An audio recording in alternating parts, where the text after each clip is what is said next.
శివతత్వం అనంతత్వం. కాలమునకు ముందు కాలంబు లోపల, కాలమునకు వెనుక కలడు శివుడు. పెద్ద వయసువాడు పిన్న వయసువాడు, జ్యేష్ఠుడతడే మరియు కనిష్ఠుడతడే.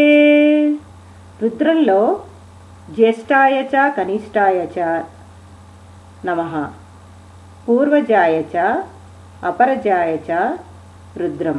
కాలమునకు వెనుక లయ సమయంలో పత్రశాయి. అణువు రూపమతడు అతి బృహద్రూపుడు, పొట్టివాడు తానే పొడుగువాడు. ఆకృతి రహితుండు వికృతి కతీతుండు, కదలకుండు వాడు కదలుచుండు. అంతటా తను కలడంటకుండగనుండు, జీవులందు నుండు చేరువగును. అసురగుణము వార్కి అతి దుర్లభుడు తాను, తాపసులకు మిగుల దగ్గరుండు. ఎంత తరచినంతనంతు పట్టని వాడు, పరిధి లేనివాడు పరమశివుడు.